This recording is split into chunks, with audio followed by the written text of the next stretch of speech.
구약성경 시편 1편 1절부터 6절까지 말씀입니다. 구약성경 시편 1편 1절부터 6절까지 말씀, 우리가 잘 아는 말씀이고 우리가 외울 수 있는 말씀이기 때문에 우리 함께 합독하면 좋겠습니다. 1절부터 6절 함께 읽겠습니다. 시작.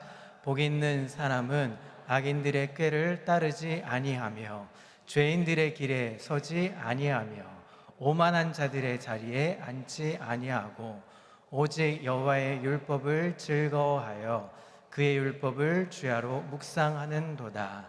그는 시냇가에 심은 나무가 철을 따라 열매를 맺으며 그 잎사귀가 마르지 아니함 같으니 그가 하는 모든 일이 다 형통하리로다. 악인들은 그렇지 아니하며 오직 바람에 나는 겨와 같도다. 그러므로 악인들은 심판을 견디지 못하며 죄인들의 의인들의 모임에 들지 못하리로다. 의인들의 길은 여호와께서 인정하시나 악인들의 길은 망하리로다. 아멘. 할렐루야. 오늘도 하나님의 은혜와 평강이 삶에 넘치시기를 그리스도의 이름으로 소망합니다. 여러분, 복 있는 사람은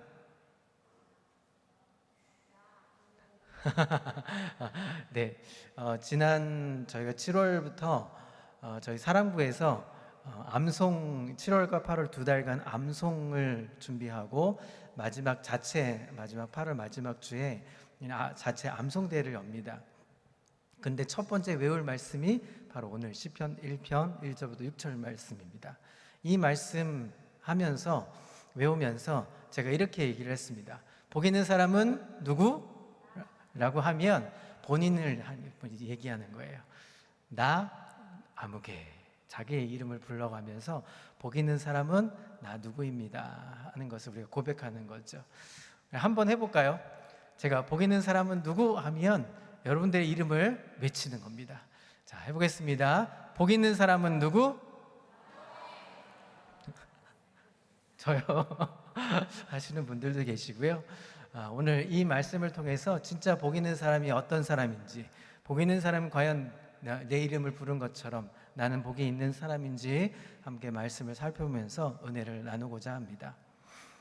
자, 시편 1편은 시편 전체가 150편으로 되어 있습니다. 그 중에 아주 중요한 시에 해당이 됩니다. 시편 전체를 이루는 주축이 되는 시이기도 합니다. 1편은 1절부터 6절 짧은 시로 되어 있습니다. 주옥 같은 교훈들이 있고 의미심장한 내용들이 담겨져 있습니다. 우리가 어떤 길을 걸어가야 하는지 알게 해주는 시편 1편입니다. 오늘 본문에는 두 갈래의 길이 나옵니다. 인생에 가는 길에는 두 길이 있습니다. 이것은 우리가 마태복음의 산상수훈에서도 예수님께서 똑같은 말씀을 하셨습니다. 한 길은 좁은 길이고 또 다른 한 길은 넓은 길입니다. 한 곳은 멸망으로 가는 길이고 또 다른 한 곳은 생명으로 이끄는 길입니다. 잠언서에도 역시 두 갈래의 길이 존재하죠. 지혜로운 자의 길이 있고 미련한 자의 길이 있습니다. 하나는 망하는 길이고 하나는 생명의 길이라고 말씀하십니다. 시편 1편에서는 바로 악인과 의인의 길이 아주 선명하게 나뉘어져 있습니다. 시편 첫 출발은 1장 1절에 단어가 등장합니다. 복이라는 단어가 등장하죠. 복을 말씀하는 동시에 아주 무서운 경고도 하십니다.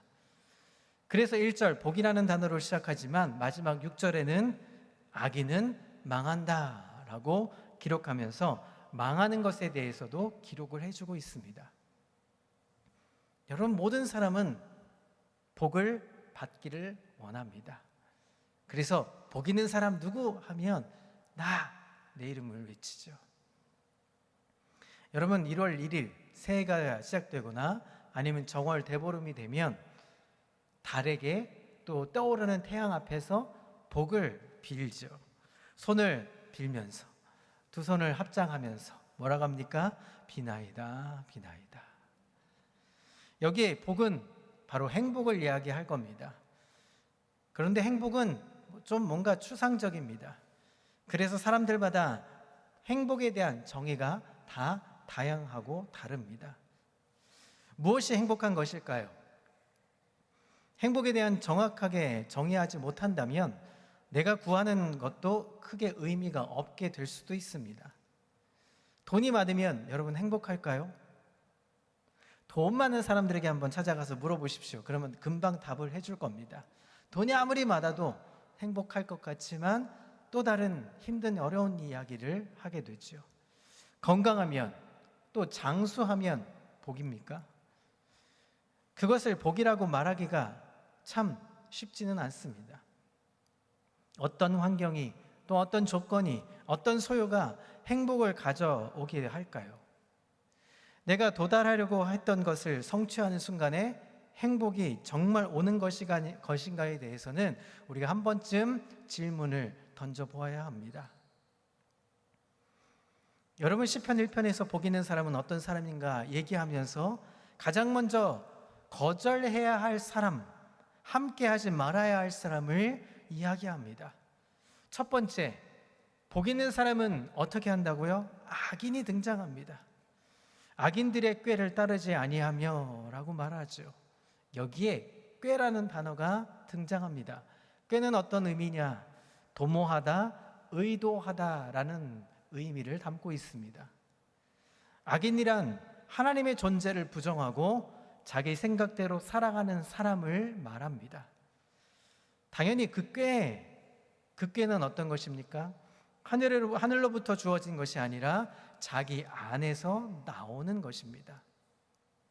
그래서 어떤 일을 하려고 할 때나 결정을 할 때 하나님이 존재하지 않습니다. 그래서 그 결정에 하나님이 절대로 영향을 미치지가 않습니다. 온전히 자기 꾀로만 결정을 합니다. 여러분 세상 사람들은 이 꾀로 살아갑니다. 꾀는 현실의 문제를 당장 푸는 데는 아주 유용하게 작용합니다. 세상에서는 꾀를 가지고 있는 사람을 뭐라고 부릅니까? 영리하다라고 부릅니다. 탁월한 처세술을 가지고 있기도 합니다. 그런데 꾀를 부리는 사람들은 아주 빠른 길을 찾아내고 결정을 합니다. 그러나 그 꾀는 약점이 있습니다. 그 약점은 멀리 보지 못한다는 것이죠. 생각이 짧습니다. 당장의 문제는 해결했지만 더 큰 문제를 안고 오게 되어 있는 것이 바로 꾀라는 거죠. 이런 꾀들은 주로 적게 땀을 흘리고 많은 수확을 거두는 법을 배우게 합니다. 자신의 성공을 위해서라면 타인의 고통을 무시해서라도 그것을 좋게 만들어버리는 것이 꾀라는 거죠. 세상은 바로 꾀와 꾀의 전쟁이라고 불려질 수 있을 겁니다. 꾀로 먹고 사는 사람들이 많습니다. 악인의 꾀는 우선은 당장은 통할 수 있지만 얼마 가지 못해 바로 문제가 생기는 것이죠. 여러분 속담이 있죠. 자기 꾀에 자기가 넘어간다. 그래서 꾀가 없어서라기보다는 꾀가 너무 많아서 망하는 거죠. 이 꾀라고 하는 것은 바로 우리의 머리에 있습니다. 생각하는 거죠. 우리가 평소에 뭘 궁리하는가 그것은 매우 중요합니다. 세상 사람들이 늘 생각하고 궁리하는 것이 무엇일까요? 이상한 것을 늘 품고 궁리를 합니다. 바로 생각이 문제가 되는 것이죠. 이에 대한 합당한 말씀이 있습니다. 로마서 8장에 보면 5절과 6절에 이렇게 말씀을 합니다. 함께 읽습니다. 시작. 육신을 따르는 자는 육신의 일을, 영을 따르는 자는 영의 일을 생각하나니 육신의 생각은 사망이요 영의 생각은 생명과 평안이니라. 여기서 중요한 것이 무엇입니까? 육신의 생각은 사망이다라는 겁니다. 성경적인 관점에서 보면 생각이 중요합니다. 왜냐하면 생각은 의도를 갖게 되기 때문이죠. 어떤 쪽으로 흐르느냐 경향을 갖고 있습니다. 그래서 이 생각은 곧 행동화로 옮겨지게 되어 있습니다. 잠언서 23장 7절에 보면 이렇게 말씀합니다. 함께 읽습니다. 대저 그 마음의 생각이 어떠하면 그 위인도 그러한즉 그가 내게 먹고 마시라 할지라도 그의 마음은 너와 함께하지 아니함이라. 그 사람의 마음의 생각이 바로 그 사람을 결정하게 된다는 것입니다. 죄의 생각, 꾀는 행동으로 나타나게 됩니다. 그래서 우리 안에 있는 어떤 의도나 생각을 계속적으로 점검해 보아야 하는 것입니다. 오늘 1절에 두 번째 이야기가 나옵니다. 죄인의 길에 서지 아니하며. 여기에 죄인의 길에 선다는 것은 여러분 앞에 악인의 꾀를 따르지 않는다라고 하는 그 따르다라는 이 단어에서 점점 한 걸음 더 나아갑니다. 한두 번의 행위를 말하는 것이 아닙니다. 바로 습관화를 이야기하는 것입니다. 하나님에 대한 반역이 라이프 스타일, 생활 패턴으로 이어지게 되는 것입니다. 죄인은 표적을 벗어난 사람, 길을 잃어버린 사람을 의미합니다. 죄인의 길에서 길은 하루아침에 만들어지지 않습니다. 길은 어떤 것입니까? 한 번 간 길은 길이라고 이야기하지 않습니다. 오랜 세월 동안 살아오면서 만들어진 죄의 습관, 바로 생활 양식을 의미합니다. 죄를 짓고 사는 것이 익숙해진 상태의 사람들은 힘들이지 않고 무엇을 합니까? 죄를 짓습니다. 그래서 죄인은 일상이 죄에 물들어 사는 것입니다. 죄를 짓는데 특별한 노력을 기울이지 않아도 됩니다. 자연스럽게 그 길을 가게 되어 있습니다. 아버지가 죄의 길을 걷고 그 아들이 또 아버지가 걸었던 죄의 길을 걷고 너무나 자연스럽게 죄의 대물림이 되는 것이죠. 여러분, 아담 이후에 수천 년 역사 속에 인간은 새로운 죄를 개발한 것이 아닙니다. 선명히 나 있는 죄의 길을 걷게 되었던 것입니다. 의도적으로 애를 쓰지 않아도 그 길을 따라가게 되어 있습니다. 사고가 일어나는 지점에 사고가 또 일어나게 되어 있습니다. 그래서 사고 나는 지점에 편말을 하나 세우죠. 그 편말, 사고 다발지역. 그런데 그렇게 써놓은 곳이 사고 다발지역이라고 그렇게 붙여놔도 여전히 또 사고가 일어난다는 것이 문제입니다. 여러분, 세상은 죄의 지뢰밭과 같습니다. 정신을 차리지 않으면 죄를 밥 먹듯이 물 마시듯이 짓게 되어 있습니다. 지금도 우리의 모든 죄악들을 드러난다면 여러분 아마 상상조차 할 수 없는 수많은 많은 일들이 벌어지게 될 겁니다. 이게 바로 죄인의 길인 것입니다. 이 죄인의 길에 서지 말라고, 거리두기를 하라고 지금 말씀하고 있습니다. 정신을 차리지 않으면 우리도 그 길에 함께 걷게 될 수밖에 없습니다. 자, 세 번째 이야기가 나옵니다. 세 번째는 오만한 자의 자리에 앉지 아니하고. 여러분, 오만한 자는 어떤 자들입니까? 조롱하고 비웃는 자들을 일컫습니다. 하나님이 없는 사람은 당연히 오만한 자입니다. 하나님 없음은 오만한 자의 삶의 모습입니다.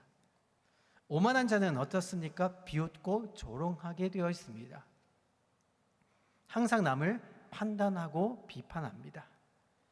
오만하다는 이 단어에는 하나님에 대한 매우 반항적인 태도를 보여주고 있습니다. 그래서 이들은 하나님을 부정하고 하나님에 대해서 오만한 태도를 갖고 죄에 대해서는 매우 적극적인 패턴을 보입니다. 하나님을 제쳐버리면 죄 짓는 것은 아무것도 아닙니다. 하나님을 부정하는 사람들의 특징이 무엇입니까? 바로 오만입니다. 오만한 자들의 특징은 조언을 잘 듣지 않습니다. 받아들이지 않습니다. 누구의 훈계나 간섭을 좋아하지 않습니다. 당연히 고집불통이고 자기의 주장을 절대로 꺾지 않는 사람입니다. 여러분 누구나 다 고집은 있습니다. 그런데 그 고집이 있는데 그 고집이 너무 센 것이 문제인 거죠. 특별히 오만한 자리에 앉지 않는다라고 하는 이 표현이 매우 중요합니다.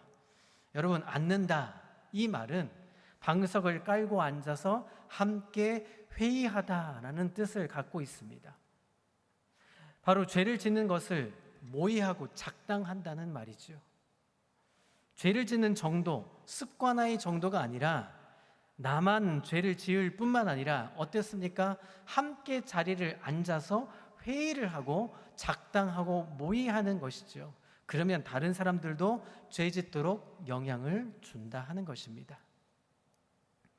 죄는 여러분 어떻습니까? 발전하고 발달하게 되죠. 죄는 그냥 가만히 있는 것이 아닙니다. 초보의 단계에서 익숙한 단계로, 그리고 익숙한 단계에서 나중엔 도 같은 단계로 넘어가는 것이 죄의 속성입니다. 그래서 오늘 본문에 보면 세 가지의 동사가 나옵니다. 1절만 해도 바로 따르는다, 그리고 선다, 그리고 앉는다. 이 세 동사를 사용해 주고 있습니다. 이것은 점층법을 사용하고 있습니다. 세 가지 동사는 우리의 일상을 잘 그려줍니다. 여러분, 우리는 어디를 향해 가서 어떻습니까? 가서 목적지에 서고, 목적지에 서게 되면 어떻습니까? 앉게 되어 있습니다. 우리는 걷고, 그리고 걷다가 서고, 그리고 걷다가 서다가 더 심각해지면 앉게 되는 것이 바로 죄의 속성이라고 불려지는 것이죠. 죄는 가만히 있지 않는다는 것을 보여주고 있습니다. 활동성이 점점 강화되고 발전하게 되죠. 악인이 망하는 것은 한꺼번에 일어나는 일이 아닙니다. 바로 서서히 발전되다가 어느 날 그렇게 무너지게 되는 것입니다. 사랑하는 성도 여러분, 복 있는 사람도 마찬가지입니다. 어느 날 갑자기 복이 하늘에서 뚝 떨어지는 것이 아니라는 겁니다. 우리 생각과 행동과 습관이 어떠한가에 따라 결과가 드러나게 되어 있습니다. 여러분, 우리는 죄의 연속성에 우리는 주목해야 합니다. 죄의 흐름이 있습니다. 처음에는 생각으로 시작합니다. 그러다가 행동으로 나타나게 되고 그것이 습관화되어지죠. 3살 버릇, 요즘 100세 시대입니다. 3살 버릇 100세 간다. 바뀌어야 합니다. 따라서 죄의 고리를 끊어버리는 특단의 사건이 없으면 죄의 힘은 계속 영향력을 가지고 강화를 시키는 것입니다. 죄의 강은 깊고 유속이 빠릅니다. 그걸 끊어버리는 것 쉽지 않고 정하기가 어렵습니다. 여러분, 비가 많이 왔죠? 비가 많이 오면 유속이 빨라집니다. 걷는 것이 쉬워지지 않고 그 길에 빨려가게 되어 있죠. 죄는 매우 활동적이고 적극적이며 왕성하게 발전합니다. 따라서 우리가 거절할 것이 무엇인지 분명하게 선명하게 보이지 않으면 우리는 죄의 속성에 그냥 무너지고 마는 것입니다. 여러분, 믿는 자는 명확한 기준을 가지고 있어야 합니다. 따르고 서고 앉는 행위는 무엇을 말합니까? 각자의 사람들에게 가지는 삶의 로드맵을 이야기하는 것입니다. 자신의 소견에 옳은 대로 행하는 것이 기준이 되면 안 되는 것이죠. 현대인들은 기준을 싫어합니다. 요즘 사람들은 정형화된 기준을 싫어합니다. 익숙한 패턴을 싫어합니다. 기준이 없으면, 그런데 편할 것 같지만 우리 인생의 기준이 없으면 종착지가 어디인지를 명확히 알 수가 없습니다. 현대인들은 이 명확한 기준을 제시하는 것을 매우 싫어합니다. 기준을 거추장스러운 것으로 여기기 때문이죠. 그냥 적당히 편리하게 살다가, 그냥 편하게 살다가 그냥 죽으면 되는 것이지라고 익숙하게 이야기합니다. 자기의 느낌에 충실하게 반응하기를 원하는 것이죠. 그래서 직관이 더 중요하고 직관적인 것을 더 중요시하는 패턴이 요즘 사람들의 패턴이라고도 말합니다. 여러분, 나방을 아시죠? 여름만 되면 불청객처럼 찾아오는 나방. 나방은 태생적으로 불에 이끄는 성질을 가지고 있습니다. 빛에 끌려다니는 힘에 그 저항력이 약해집니다. 빛의 실체가 무엇인지 잘 모르고 반짝이는 인공 조명을 향해 달려들다가 결국 불꽃에 타 죽어버리는 것이 나방의 이 속성입니다. 빛을 구별하지 못한 대가는 참혹한 것이죠. 여러분, 세상은 인공 조명으로 가득 차 있습니다. 우리를 주목하고 하게 하는 불야성을 이루고 있습니다. 그래서 금요일도 뭐라고 불려질까요? 불타는 금요일. 세상 사람들은 금요일을 불타는 날이라고 호칭합니다. 그런데 매우 위험한 것이죠. 그런 인생을 본문의 4절에 뭐라고 말합니까? 바람에 나는 겨와 같다라고 표현합니다. 겨는 여러분 키즈를 해보신 적이 있으신가요? 저 어렸을 때는 저희 할아버지가 농사를 지셔서 이 타작할 때 이 키즈를 하는 것을 가르쳐 주셨습니다. 키도 작은 게 있고 큰 게 있습니다. 큰 키는 이렇게 할 수가 없어서 작은 키를 주고 한번 이렇게 키즈를 해서 알곡과 가라지를 쭉정이를 거르죠. 겨는 쭉정이 껍데기만 존재합니다. 바람은 방향이 없습니다. 방향 없이 부는 바람을 따라가는 것이 바로 겨입니다. 그게 악인의 모습이라고 오늘 성경은 이야기하는 것입니다. 그 안에서 왜 어떻게 살아가야 하는지에 대한 기준점이 없습니다. 이리 불면 이리 부는 대로, 저리 불면 저리 부는 대로, 이게 좋아 보이면 이리로, 저게 좋아 보이면 저리로 가는 것이 겨의 속성입니다. 끌리는 대로, 좋은 대로 기준이 없고 그러다 결국 매일 벼랑 끝에 놓여지게 되는 위기 앞에 봉착하게 되죠. 오늘 본문을 보면 언급된 세 종류의 사람들을 얘기할 때 다 뭐라고 얘기합니까? 복수 형태로 띄어져 있습니다. 악인들, 죄인들, 오만한 자들, 다 복수 형태입니다. 자, 그런데 복 있는 자는 어떻게 되어 있을까요? 반대로 단수로 쓰여져 있습니다. 한 사람, 바로 소수의 사람이 복을 받는 복 있는 사람이라는 것이죠. 그리고 주변에 둘러싸여 있는 사람들이 모두 악인들입니다. 하나님이 없는 오만방자한 자기 마음대로 살아가고자 하는 바람에 휩쓸려 겨 같은 인생의 오만한 사람들이 앞에 둘러싸여 있는 것이 바로 복이 있는 사람들이라는 것입니다. 이것은 죄의 집단성을 말합니다. 오늘날 세상 전체는 죄의 공동체라고 말할 수도 있을 겁니다. 이 세상은 온갖 죄의 덩어리로 되어져 있습니다. 죄를 짓는 일을 위해서라면 담합하고 협업하고 그런 일들이 얼마나 많은지 모릅니다. 기업이든 개인이든 공동체든 여러 집단과 단체들 보면 그런 속성들이 많이 보여집니다. 세상 안에서 들어오면 죄의 시스템에 종종 촘촘한 그 시스템에 노출되고 결국 그 안에 나도 갇혀버리게 되는 것이죠. 따라서 우리 주변의 악인들이 조직적으로 담합하고 회유하고 압력을 넣어도 결코 악인의 길에 서지 않고 오만한 자의 자리에 앉지 않으려고 하는 이 견고하고 확실한 기준을 확보해야만 하는 것입니다. 오늘 본문의 1절에 언급된 세 종류의 사람 전체적으로 다 악인들이라고 호칭하는 거죠.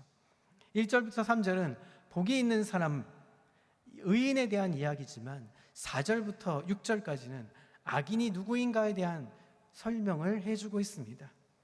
복 있는 사람과 악인들의 대비. 악인은 누구입니까? 4절에 그렇지 않다라고 말하면서 확실한 부정을 하고 있습니다. 무엇이 그렇지 않습니까? 왜 악인인가? 왜 그렇게 살 수 없는가에 대한 질문이 바로 2절을 근거로 하고 있습니다. 자, 2절 한번 외워볼까요? 앞에 안 띄어져 있습니다. 한번 외워보시죠. 오직, 시작. 오직 여호와의 율법을 즐거워하여 그의 율법을 주야로 묵상하는도다. 악인이 되고 싶어서 악인이 된 사람이 어디 있겠습니까? 그러나 2절의 말씀을 소홀히 여기고 2절의 말씀을 놓쳐 버렸기 때문에 악인이 되는 것입니다. 여호와의 율법을 즐거워하지 않고 여호와의 율법을 묵상하지 않으면 별 수 없는 거죠. 악인이 되는 것입니다. 죄인이 되는 것입니다. 오만한 자리에 자리에 앉게 되는 것입니다. 하나님의 말씀을 묵상하기보다 자기의 머리를 믿고 살기 때문이죠. 하나님의 말씀이 내 안에 없는데 무슨 재주로 이 세상의 악과 악인의 꾀를 내가 이겨낼 수 있겠습니까? 악인의 삶을 살아갈 수밖에 없는 이유는 다른 게 아닙니다. 말씀이 우리 안에 없기 때문입니다. 말씀을 즐거워하지 않고 내 삶에 가까워하지 않으며 말씀을 묵상하지 않아서 말씀이 내 중심에 견고하게 자리 잡히지 않아서 죄에 익숙해지고 죄의 삶에 물들어서 죄의 패턴에 그렇게 노출되는 것입니다. 종종 언론에 끔찍한 일들이 일어나는 사건들을 보게 되죠. 어떻게 저 지경까지 갈 수 있었을까 싶지만 그들이 처음부터 그렇게 생각하지는 않았을 겁니다. 그런 악한 범죄를 저지르려고 의도하지는 않았을 겁니다. 그러나 그들 안에 바로 살 수 있는 삶의 기준점이 없었기 때문에 악인이 되려고 해서가 아니라 자연스럽게 그것으로 노출되었기 때문에 그렇게 일어났던 것입니다. 자신의 삶에 확고한 진리 그리고 견고하게 흔들림 없는 바람에 나는 겨와 같은 것이 아니라 그런 기준 없음이 아니라 정말 우리의 제대로 된 기준점이 있었더라면 그런 죄는 빠지지 않았을 겁니다. 그렇게 거기에 심화되고 강화되고 죄가 발전한 것에 노출되고 생각하게 되고 따라가게 되고 그리고 그 자리에 앉게 되는 것이죠. 인간은 죄인의 속성을 갖고 있기 때문에 죄인이 되고 죄를 짓는 것이 너무 쉽게 되어 있습니다. 여러분, 우리가 예수를 믿게 됐죠. 그리고 우리는 믿음의 사람이라고 하나님께서 의인이라고 칭해 주셨습니다. 그러나 우리는 여전히 죄에 노출되어 있고 우리는 여전히 죄인의 길에 설 수밖에 없는 죄인이고 우리는 여전히 하나님의 말씀보다 세상 것에 노출되는 것을 쉬워하고 즐겨하는 자로 서는 것이 쉽기 때문에 그래서 우리는 복이 있는 사람보다 우리는 악인들의 꾀를 따르고 죄인들의 길에 서게 되고 오만한 자의 자리에 앉게 쉽게 되는 것이 바로 우리의 존재라는 것입니다. 그래서 복수 형태로 쓰여진 것이죠. 여러분, 복 있는 사람과 악인의 운명은 정해져 있습니다. 6절에 보니까 이렇게 되어 있습니다. 무릇 의인들의 길은 여호와께서 인정하시나. 제가 사랑부에서 이 말씀을 할 때 인정이란 단어를 이렇게 외쳤습니다. 오른손을 드시죠. 한번 들어보시죠. 오른손을 들고 주먹을 꽉 쥐고 도장을 꽝 찍는 겁니다. 인정. 다시요. 인정하시나. 의인들의 길은 어떻다고요? 여호와께서 어떻게 하십니까? 인정하십니다. 그러나 악인들의 길은 망하리로다. 하나님이 인정하시면 복 있는 사람이 되는 겁니다. 하나님이 심판주이시니까요. 우리가 사는 것은 자유입니다. 우리에게 자유 의지를 허락해 주셨기 때문에 우리는 우리 각자의 주어진 의지대로 살아갈 수 있습니다. 그러나 하나님이 인정하시는가 그렇지 않은가는 하나님께 우리가 물어봐야 하는 거죠. 악인은 인정받지 못합니다. 악인은 자기 꾀로 살아가는 사람, 관역에 벗어나서 죄가 습관화되어 있는 사람, 그리고 오만한 자의 자리에 앉아서 그 인생에서 얻을 것이 아무것도 없는 사람, 바로 죄인들의 모습인 것입니다. 그러나 하나님의 말씀을 즐거워하고 묵상하는 사람은 어땠습니까? 복이 있는 사람인데 그가 하는 모든 일이 다 형통하리로다. 하나님이 인정하시지 않으면 망할 수밖에 없습니다. 악인은 복이라는 단어와는 거리가 멉니다. 자기가 아무리 발버둥 쳐도 복과는 아주 점점 거리가 멀어지는 것입니다. 악인들이 가는 길은 정해져 있습니다. 그 끝은 분명합니다. 우리가 가만히 있으면 죄의 지배를 받고 살아갈 수밖에 없습니다. 죄의 힘을 간과해서는 안 되는 것이죠. 여러분, 우리는 매일 죄인과 악인과 오만한 자들에 둘러싸여 쉽게 그 인생 앞에서 복 있는 사람으로 사는 것을 힘겨워할 수도 있을 겁니다. 그래서 우리는 어떻게 합니까? 늘 깨어 있어야 합니다. 분별력을 가져야 합니다. 그렇지 않고는 우리가 하나님 앞에서 세상 사람들 앞에 거절을 못할 수밖에 없습니다. 두 갈래의 길이 얼마나 선명합니까? 시편 1편은 우리의 삶은 다른 삶이라고 이야기합니다. 죄의 흐름을 차단하고 그 길에서 벗어나라고 말씀합니다. 그런 자리에 서지 말고 앉지 말라라고 이야기합니다. 여러분, 창세기 12장 1절과 2절에 이렇게 말씀합니다. 여호와께서 아브라함에게 이르시되 너는 너의 고향과 친척과 아버지의 집을 떠나 내가 내게 보여줄 땅으로 가라. 2절을 함께 읽습니다. 시작. 내가 너를 큰 민족을 이루고 내게 복을 주어 내 이름을 창대하게 하리니 너는 복이 될지라. 하나님이 인류의 복을 주시기 위해서 한 사람을 불러내셨는데 그가 바로 아브라함이었습니다. 아브라함에게 첫 번째 약속이 무엇이었습니까? 복이라고 말씀하십니다. 시편 1편과 창세기 12장은 일맥상통합니다. 하나님은 우리에게 복을 주시기 원하십니다. 그런데 복을 그냥 구한다고 다 들어주시지는 않습니다. 복을 약속하는 하나님께서는 먼저 이야기하시는 것이 있습니다. 너의 고향과 친척과 아버지의 집을 떠나라. 하나님을 거절하고 하나님을 반역하는 그 문화로부터 떠나라. 죄인과 악인과 그리고 오만한 자들과 결별하라. 과감한 결단이 필요한 것이죠. 관계를 정리하라는 것입니다. 우리가 지금 관계하고 있는 사람들 매우 중요합니다. 그 관계의 사람들이 복이 될 수 있고 복이 될 수도 있고 화가 될 수도 있습니다. 오늘 본문 시편 1편에서도 죄에 영향을 주는 관계를 끊어내라 라고 말씀합니다. 그런데 떠나는 것으로 끝나는 것이 아닙니다. 붙들 것이 필요한 것이죠. 거부하는 것으로 끝나는 것이 아니라 더 중요한 또 다른 선택이 놓여져 있습니다.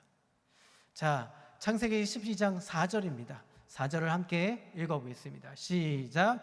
이에 아브라함이 여호와의 말씀을 따라갔고 롯도 그와 함께 갔으며 아브라함이 하란을 떠날 때에 75세였더라. 아브라함은 여호와의 말씀을 따라갔습니다. 떠남으로 끝난 것이 아니었습니다. 하나님의 말씀을 붙들었습니다.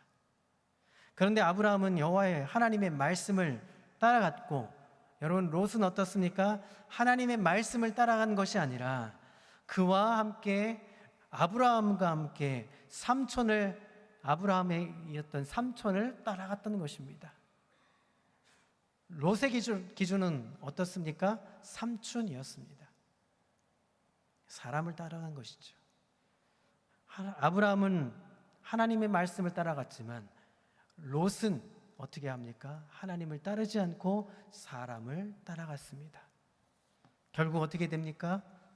아브라함은 하나님의 말씀을 따라갔기에 복을 얻게 되고 롯은 결국은 멸망을 당하게 되는 거죠. 하나님의 말씀이 나를 이끌을 때 하나님의 복을 받게 되는 것입니다. 여러분, 행복을 찾고 계십니까? 어디에 행복이 있습니까? 나는 행복을 쫓아갔는데 그 길 끝에 멸망의 길이라면 여러분, 삶의 기준을 다시 한번 설정하십시오. 삶의 기준, 그 앞에 흔들리지 않는 기준, 그것은 여호와 하나님이십니다. 하나님의 말씀을 즐거워하십시오. 아니, 하나님 말씀 창세기는 읽은데 출애굽기까지는 갔는데요, 레위기가 가면 도대체 모르겠습니다. 그래서 레위기를 읽다가 다시 마태복음으로 가죠. 마태복음, 사복음서까지 좋은데 갑자기 로마서가 등장해서 도대체 해석할 수가 없습니다. 멈춰버리죠. 그래도 상관없습니다. 여러분들이 좋아하는 말씀이 있다면 묵상하십시오. 좋아하는 말씀들이 있다면 외우십시오. 그것을 되뇌이시면서 힘든 순간, 어려운 순간 매일매일 그 말씀이 살아 역사하시는 것을 경험해 보십시오. 그러면 여호와께서 인정해 주시는 사람으로, 어떤 사람? 복 있는 사람 누구요? 죄송합니다. 다 잊어버리셨죠? 자, 복 있는 사람 누구요? 우리가 복 있는 사람으로 살게 될 것입니다. 사랑하는 성도 여러분, 2절 말씀 다시 한번 우리가 정리해 봐야 합니다. 오직 여호와의 말씀을 즐거워하여 그 율법을 주야로 묵상하는도다. 여러분, 여기에 오직이 있습니다. 오직을 혹시 여러분 성경을 가지시다면 별표 3개를 쳐 놓으십시오. 오직 하나님의 말씀에 사로잡히라라고 이야기하는 것입니다.